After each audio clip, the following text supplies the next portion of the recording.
कधीच नाही चुकणार तुमचे फेवरेट टीव्ही शोज झी5 सोबत, तेही एकदम फ्री।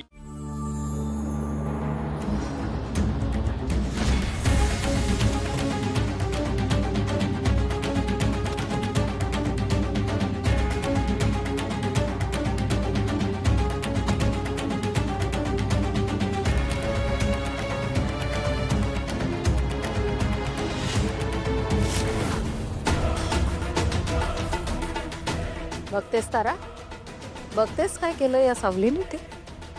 तारा, तुला ओव्हरटेक करते ही पोरगी।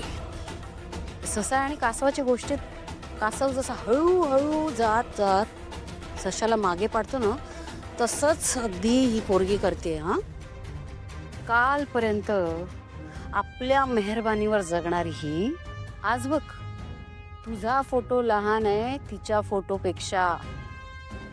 असा मोठा फोटो लावून घेतलाय मॅडमनी स्वतःचा, बघ दिसतंय? नाही मम्मा, मला ना सावली खरंच भोळी वाटते। तारा, सावलीची वकिली करतेस तू? या सावलीची? तारा, अगं कधी माणसं ओळखायला शिकणार आहेस तू? हा, माणसं ओळखायला शिक तारा, माणसं ओळखायला शिक। वाटते तेवढी भोळी नाहीये, बघितलंस? हळूहळू करत करत करत सगळं मिळवलं या पोरीने। तुझं केवढा मोठा इन्सल्ट आहे हा तारा, तुला कळतंय का? ठीक आहे, होऊन जाऊ दे हिचंही थोडंसं कौतुक थोडे दिवस। एकदा का ही त्या मेहेंदळींच्या घरातनं बाहेर पडली ना, काळ कुत्रही विचारणार नाही हिला। तेव्हा बघते मी कुठे जाते ते। बरं, हे सगळं जाऊ देत मम्मा, पण त्या जगन्नाथचं काय? त्या माणसाची खूप भीती वाटते ग मला। म्हणजे गाणं गाताना ना तो काहीतरी प्रॉब्लेम करेल असंच वाटत राहतं मला। तारा, तू दरवेळेस कार्यक्रमाच्या आधी अशी नर्वस का असतेस बाळा? आजपर्यंत त्याने काय काय करण्याचा प्रयत्न केलाय? तुझ्या मम्माने काही घडू दिलंय? नाही ना? या जगन्नाथची मजल कुठपर्यंत जाऊ शकते ना, ते या भैरवीला चांगलंच ठाऊक आहे। त्याचं टेन्शन नको घेऊ तू, गाण्यावर कॉन्सन्ट्रेट कर। चल,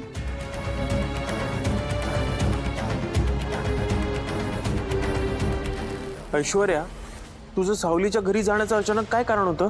कारण आहेच, मी इकडे आले ते फक्त आणि फक्त या मुलीला सारंगच्या आयुष्यातून कायमचं काढून टाकण्यासाठी। या सगळ्याचा त्या बिचाऱ्यांवर काय परिणाम होईल याचा विचार केलायस का? So what, who CARES? तसंही मला या लोकांचं तोंड बघण्याची इच्छा नाहीये, कळलं?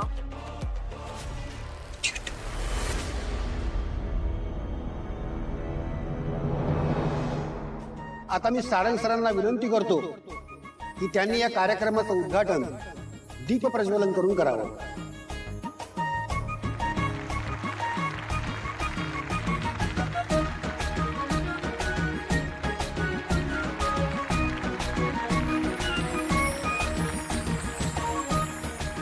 आणि त्याचबरोबर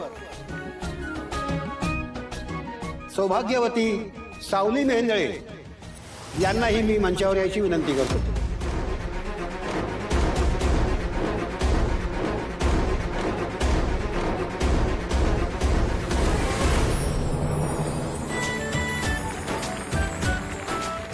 आणि या दोघांनी दीप प्रज्वलन करून कार्यक्रमाचं उद्घाटन करावं।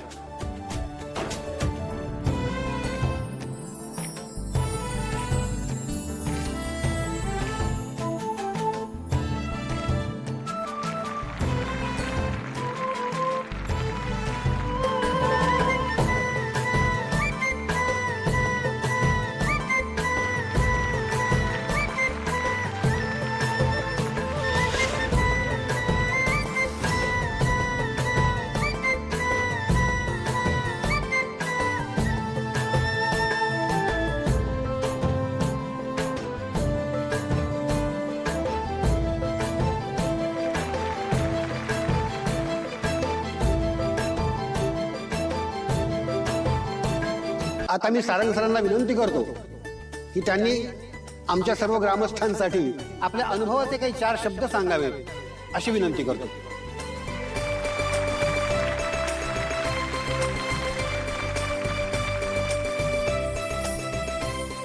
रामकृष्ण हरी.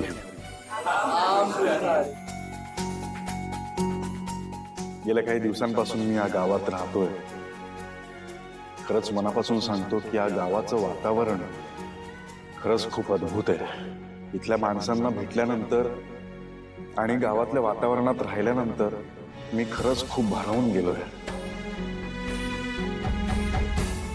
एकीकडे शहराचा वाढत चाललेला वेग, व्यावहारिक दृष्टिकोन, हरवत चाललेली नाती आणि माणसांमधलं संपत चाललेलं प्रेम, आणि दुसरीकडे हे गाव, इथली माणसं, इथलं वातावरण आणि इथल्या माणसांचं पांडुरंगावर असलेलं प्रेम आणि श्रद्धा खूपच कौतुकास्पद आहे. मला अजून एका गोष्टीचं कौतुक वाटतं, ते म्हणजे वर्षानुवर्ष चालत आलेली वारकरी परंपरा. पायी दिंडीला निघालेले वारकरी ज्या ओढीने पांडुरंगाला भेटायला निघतात, ते प्रेम आणि ती श्रद्धा दुसरीकडे कुठेच बघायला नाही मिळत. त्याआधी मला असा आध्यात्मिक अनुभव कधी आलेला नाहीये. पण मला एक गोष्ट इथे सांगावीशी वाटते, ते म्हणजे त्या गावात आल्यानंतर वारकरी माऊलींवर माझी श्रद्धा बसली.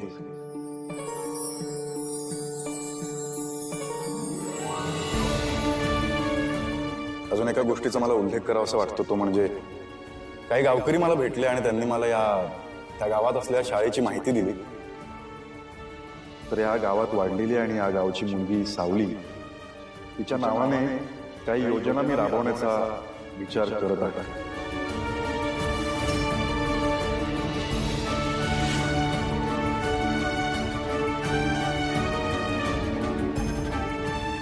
मी तुम्हाला विश्वास देतो, रूपम कॉस्मेटिक्स कडून त्या गावाच्या विकासासाठी मला जे काही करता येईल ते मी करेन. आणि त्याची सुरुवात गावात असलेल्या शाळेच्या विकासासाठी 10 लाखाचा चेक देऊन मी करतो.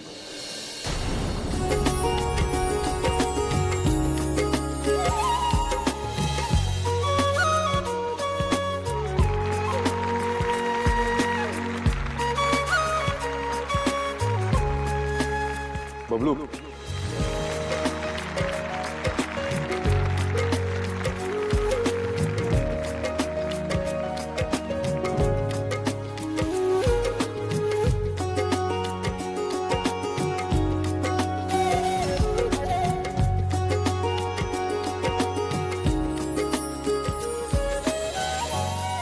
राम भाऊ, हे घ्या.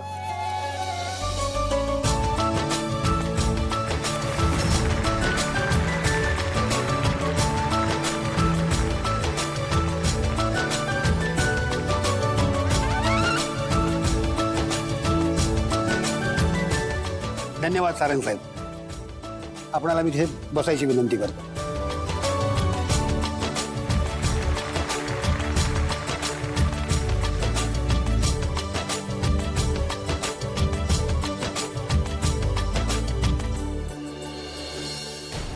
झी5 ॲप डाउनलोड करा आणि पहा सर्व एपिसोड्स एकदम फ्री.